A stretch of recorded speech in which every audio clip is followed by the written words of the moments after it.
Salmo de número 33 é um dos primeiros salmos dentro do Saltério, que não vai ser um salmo direto de Davi. Esse salmo, então, ele vai apresentar para nós uma visão a respeito da mensagem do Evangelho bem interessante, que nós vamos analisar neste exato momento. E ele começa dizendo o seguinte: regozijai-vos no Senhor, vós justos, pois aos retos convém o louvor. Louvai ao Senhor com harpa, cantai a ele com saltério, de 10 cordas. Aqui ele já começa falando sobre clamando as pessoas para adorar a Deus, inclusive para usar todos os instrumentos que tem naquela época, e tem o instrumento de 10 cordas que poderia ser usado naquele momento também de adoração. Seria mais ou menos o seguinte: cantai ao Senhor com tudo que temos, cantai ao Senhor com a bateria, com a guitarra, com o instrumento de percussão. Esse ponto para nós aqui é importante, por quê? Porque sempre na sociedade tem aquela discussão se você pode cantar a Deus com um determinado ritmo musical ou não. Essa discussão não é moderna, essa discussão ela é antiga, antiguíssima. Inclusive ao longo da história da igreja, a gente vê que nem sequer cantar poderia ser cantado dentro das liturgias, porque o ato do canto era considerado uma coisa profana e pecadora. O violão ele foi começado a ser usado dentro das igrejas muito tempo depois. A bateria também, né? Antigamente eles usavam apenas os órgãos, enfim. E aí você tem aquelas igrejas grandes com aqueles órgãos majestosos. Então essa é uma questão interessante, e a palavra do Senhor vai dizer: tudo que tem fôlego, louve ao Senhor. Cantai um cântico novo, tocai bem e com júbilo, porque a palavra do Senhor é reta e todas as suas obras são fiéis. Então, se você ainda não tinha motivo para cantar a Deus, agora você tem, verso de número 4, porque o Senhor é reto e a sua palavra é reta e a sua palavra é poderosa sempre para nos abençoar. Ele ama a justiça e com juízo, a terra está cheia da bondade do Senhor.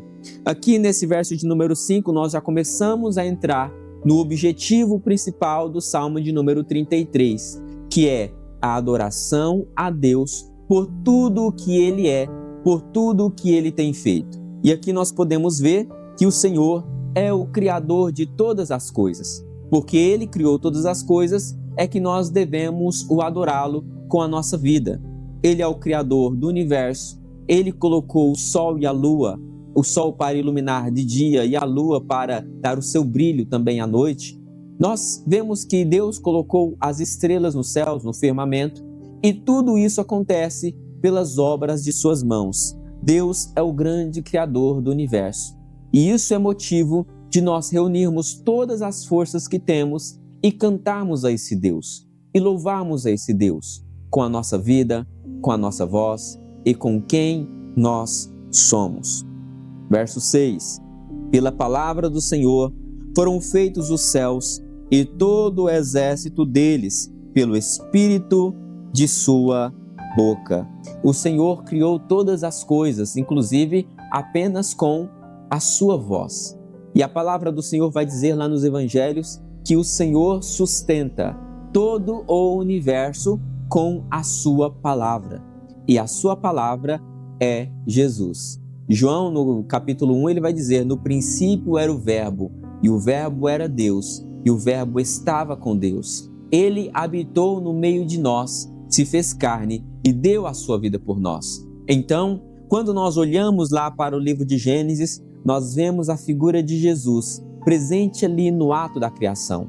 Se o universo existe e se tudo está dentro de uma certa lógica de andamento, é por causa do poder deste Deus que nós cremos. Nós não cremos em um Deus vazio. Nós não cremos em um Deus que é perdedor. Nós cremos em um Deus que criou todas as coisas e que está vivo no meio de nós. Este é o primeiro grande mandamento e ensinamento que nós devemos aprender através da palavra do Senhor. Deus é o Criador, inclusive o Criador da minha vida. Ele ajunta as águas do mar como no montão, põe ao abismo em tesouros. Tema toda a terra ao Senhor, temam-no todos os moradores do mundo. Vamos temer ao Senhor porque esse Deus que criou todas as coisas tem o poder também de trazer a destruição e a morte para aquelas pessoas que não confiam no Senhor. Há uma grande diferença entre temor e medo. Temor é quando você respeita a pessoa pelo que ela é. Você respeita o ser pelo que ele é. Isso é temor. Medo é quando você teme aquela pessoa, mas pelo que ela vai fazer ou pelo que ela pode fazer. Então tem uma grande diferença. Por exemplo, um bandido, quando ele vê a polícia, na verdade ele tem medo da polícia. Não é temor. Ele tem medo por quê? Porque a polícia tem o poder de colocá-lo em uma prisão. Então ele foge. Isso é medo. Temor é quando você tem respeito pela autoridade do que aquela pessoa está representando. Isso é temor. Então, quando um guarda manda você parar, pede os seus documentos, você obedece calmamente. Por quê? Porque você está respeitando a posição que ele tem.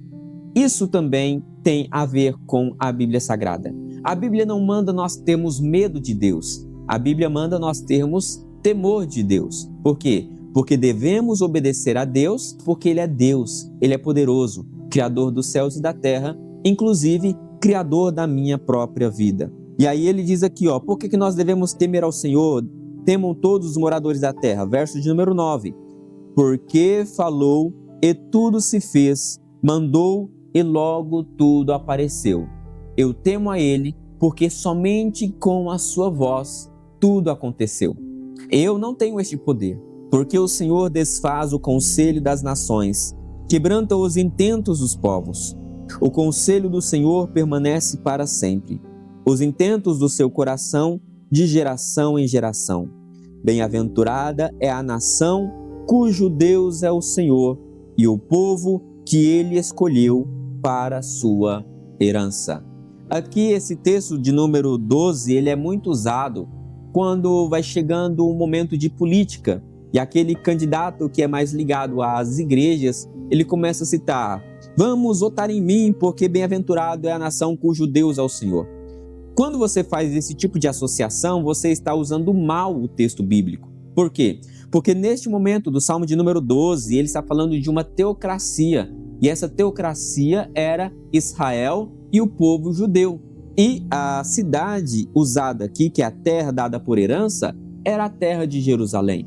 Então, é como se o autor estivesse dizendo: vamos cantar e temer ao Senhor, porque o enunciado deste Deus que nós devemos promover foi dado como responsabilidade para nós. Ou seja, eu devo temer a Deus porque eu estou pregando esse Deus, eu estou anunciando esse Deus. Então, essa nação que anuncia a palavra do Senhor, ela é bem-aventurada. O mais certo seria dizer hoje, no Brasil, que bem-aventurado é a igreja que anuncia as boas obras do Senhor. Não é o político que vem com uma Bíblia debaixo do braço tentando ganhar o meu voto. A bênção não está nele. A bênção está nos pés dos homens e mulheres de Deus que anunciam a mensagem do Evangelho dia após dia, que abraça aquela pessoa que está na sarjeta quando a política já o abandonou. Essa pessoa que está sendo bem-aventurada. É o pastor que passa de terno e gravata e enquanto as pessoas dão risada dele, ele vai fazer um trabalho social. E Deus está te convidando neste exato momento para você ser parte deste povo que anuncia as boas obras, que são também bem-aventurados. Nós devemos resgatar o respeito que a igreja, que os homens de Deus tinham dentro da sociedade. Não pode ser vergonhoso você anunciar, dizer que é crente, ou você dizer que é pregador ou missionário. Embora esses títulos tenham ficado de lado por causa daquelas pessoas que agiam mal, mas nós devemos dar o bom testemunho e dizer: se existem pessoas que fazem o mal, eu não quero fazer o mal. Eu quero anunciar o bem através da minha atitude para com Deus. Verso de número 13. O Senhor olha desde os céus e está vendo a todos os filhos dos homens. Da sua morada contempla todos os moradores da terra. Ele é o que forma o coração de todos eles e contempla todas as suas obras. Não há rei que se salve com a grandeza de um exército. nem o homem valente se livra pelas muitas forças. O cavalo é vão para a segurança, não livra ninguém com a sua grande força. Neste momento, nós estamos vendo aqui o autor fazendo essa comparação entre as questões políticas e as questões sociais e a questão interna, a questão de anunciar a palavra do Senhor.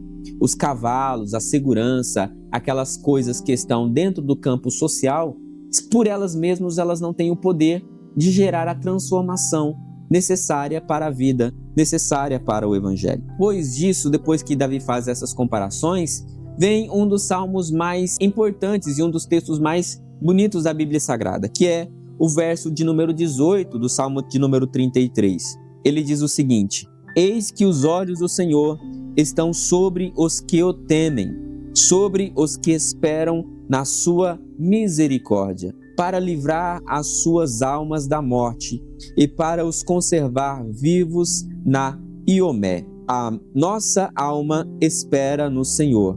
Ele é o nosso auxílio e o nosso escudo.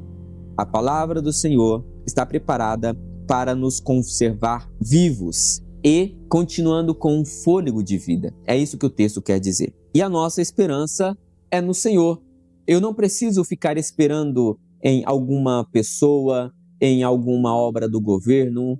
Eu tenho que confiar apenas em Deus. E o texto continua dizendo: pois nele se alegra o nosso coração, porquanto temos confiado no seu santo nome. Seja a tua misericórdia, Senhor, sobre nós, como em ti esperamos. Que você possa ficar com essa palavra em sua vida, que você possa ficar com a misericórdia do Senhor presente na sua casa, que você possa se alegrar sempre o seu coração, entendendo que Deus pode mudar o seu cativeiro. Até hoje, talvez você viu Deus apenas como um elemento religioso, apenas como um elemento que você vai porque é necessário para a igreja. Mas hoje, Deus está te convidando para que você tenha um relacionamento pessoal com esse Deus que é, acima de tudo, Criador dos céus e da terra. Esse Deus que governa todas as coisas. E Ele está pedindo hoje para entrar na sua casa e governar também a sua vida. Neste momento, Senhor Deus, entregamos a Ti a nossa vida. Te entregamos, Senhor Deus, quem somos. Reconhecemos, Deus, que o Senhor é grandioso, poderoso, Criador dos céus e da terra. Reconhecemos, Deus, que se estamos vivos é porque a Tua palavra é real. Se estamos aqui, Senhor Deus, foi porque o Senhor criou os céus e a terra. E tudo, Senhor Deus, que existe é por causa do Teu nome. É para a glória do Teu nome. Seja conosco. Opere, Senhor Deus, maravilhas em nosso meio. Guia-nos, Senhor Deus, pela vereda da justiça, por amor do Teu nome.